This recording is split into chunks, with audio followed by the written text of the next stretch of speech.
আসসালামু আলাইকুম। সম্মানিত অভিভাবকবৃন্দ, আজকে একটি ক্লাস নিব ভগ্নাংশের উপরে, চতুর্থ পঞ্চম শ্রেণীর। আমরা আমাদের ছেলে মেয়েদেরকে বইয়ের ভাষায় শেখাতে শেখাতে ওদেরকে এতটা দুর্বল করে ফেলি যে ওরা ওই বইয়ের ভিতরে যখন দেখে কঠিন ভাষাগুলো ওদের মাথায় যখন ঢোকে না তখন কিন্তু ওরা, আপনারা দেখবেন যে সেটা জোর করে আমরা পড়াতে চেষ্টা করি। তো জোর করে পড়াতে চেষ্টা করলেই ওদের বিরক্ত লাগে, তখনই ওরা আর পড়তে চায় না। এই কারণে আমরা আনন্দ দিয়ে পড়ানোর চেষ্টা করলে সারা জীবন ওদের মনে থাকবে। এই যে যেই ভগ্নাংশ দেখেন, এখান থেকে আমাকেই যদি বলেন কোনটা প্রকৃত, কোনটা অপ্রকৃত, কোনটা মিশ্র, আমিই কিন্তু পারবো না। ঠিক আছে, আমারই কিন্তু মাঝে মাঝে ভুল হতে পারে। তো এই কারণেই এমন একটা টেকনিক আজকে আপনাদের ছেলে মেয়েদেরকে দেব। অভিভাবকবৃন্দ, দেখবেন যে আপনাদের ছেলেমেয়েরা খুব আনন্দ সহকারে পড়তে চাচ্ছে এবং এই পড়া আর জীবনেও ও ভুলবে না। শুধু একটাবার একটু দেখান আপনার ছেলে মেয়েদেরকে, ওদেরকে জিজ্ঞাসা করবেন যে একজন স্বাভাবিক মানুষ, ওরাই কিন্তু বলবে যে একজন মানুষের, যখন আমরা জানি যে একজন মানুষের কি মাথাটা ছোট হবে, পেটের অংশ বড় হবে। আমাদের দেখুন মাথা ছোট, পেট বড়, তখন এটাই কিন্তু একটা প্রকৃত মানুষ। একজন প্রকৃত মানুষ হলো বা স্বাভাবিক মানুষ হলো। কিন্তু কোনো কারণে যদি আপনি এভাবে আঁকলেন, একজন মানুষের এটা মাথা, এটুক তার পেট, এটুক তার পেট, চিন্তা করে দেখেন, এটা হলো তার মাথা, এটা হলো তার পেট। এখন দেখুন, এই মাথাটা যদি বড় হয়, পেটটা যদি ছোট হয়, এটা কি প্রকৃত হয়েছে? প্রকৃত মানুষ হয়নি। তো প্রকৃত না হলে এটা অপ্রকৃত মানুষ। তাহলে চিন্তা করে দেখুন, ওরাই কিন্তু আপনাকে বলে দিবে, যখন একজন মানুষের মাথা ছোট হবে, পেটের অংশ বড় হবে, বলবে যে হ্যাঁ, এটা মানুষ হয়েছে, স্বাভাবিক মানুষ হয়েছে, প্রকৃত মানুষ হয়েছে, সুতরাং এটা প্রকৃত ভগ্নাংশ। তার মানে এখন আমি একটা উদাহরণ দিই, যে এখানে ধরেন দিয়ে দিলাম 5, এখানে দিয়ে দিলাম 15, অর্থাৎ মাথা ছোট, পেট বড়, এটা হচ্ছে প্রকৃত ভগ্নাংশ। এখন দেখুন, এখানে মাথা দিচ্ছি দুনিয়ার বড়, পেট দিচ্ছি একটুখানি, অর্থাৎ যেটার মাথাটা বড় 7/2, মাথা বড়, মাথা থাকে উপরে, তার মানে উপরেরটা বড়, নিচেরটা ছোট, এটা হচ্ছে আপনার অপ্রকৃত ভগ্নাংশ। এখন দেখেন, যদি প্রকৃত আর অপ্রকৃত দুইটার একটাও না হয়, তাহলে কি আপনার ছেলে মেয়ে তাহলেই বলে দিতে পারবে এটা মিশ্র ভগ্নাংশ। তাহলে দেখুন, আমরা এখানে একটু এক্সারসাইজ করি।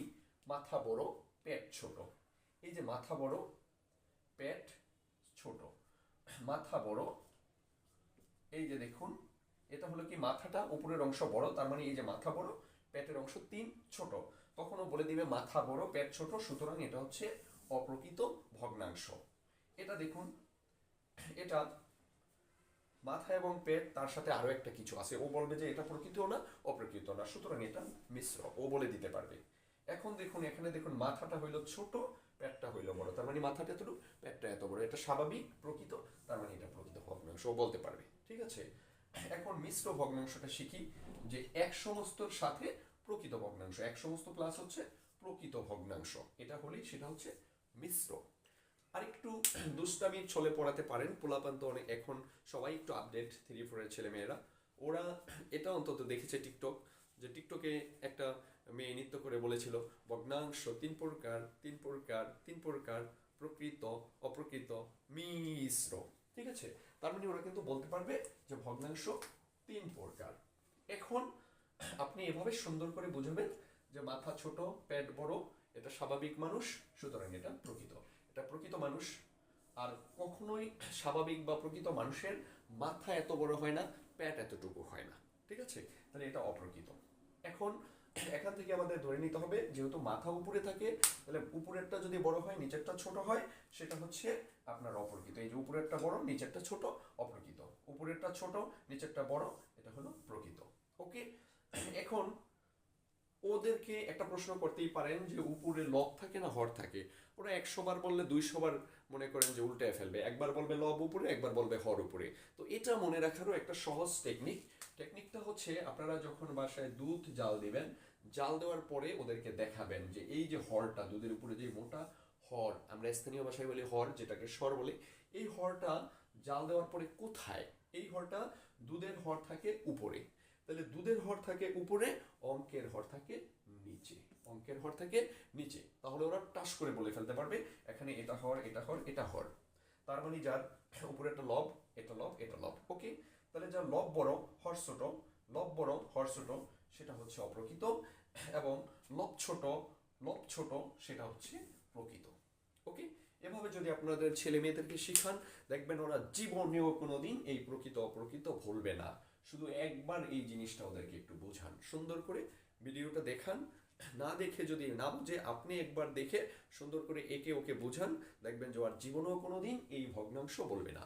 এটা হচ্ছে পঞ্চম শ্রেণীর একটি পড়া, এবং চতুর্থ শ্রেণীতেও আছে ভগ্নাংশ কয় প্রকার, ভগ্নাংশ কোনটা প্রকৃত, কোনটা অপ্রকৃত, কোনটা মিশ্র। এটা কিন্তু আসে, অবজেক্টিভেও আসে এবং পরীক্ষাতেও আসে। আমি আগামী ক্লাসে আপনাদেরকে দেখাবো কিভাবে আপনার অপ্রকৃত থেকে মিশ্র, মিশ্র থেকে অপ্রকৃত করে। যদি ভালো লাগে অবশ্যই আপনারা শেয়ার করবেন, বেশি বেশি শেয়ার করবেন, লাইক কমেন্ট করবেন পরবর্তী ভিডিও পেতে। এবং আপনাদের বাসায়, যাদের বাসায় চতুর্থ পঞ্চম শ্রেণীর ছাত্রছাত্রীরা আছে, তাদেরকে অবশ্যই একবার হলেও এগুলো দেখাবেন। দুষ্টামির ছলে কিন্তু ছেলেমেয়েরা বেশি পড়াশোনা মনে রাখে, এটা মনে রাখবেন। ধন্যবাদ।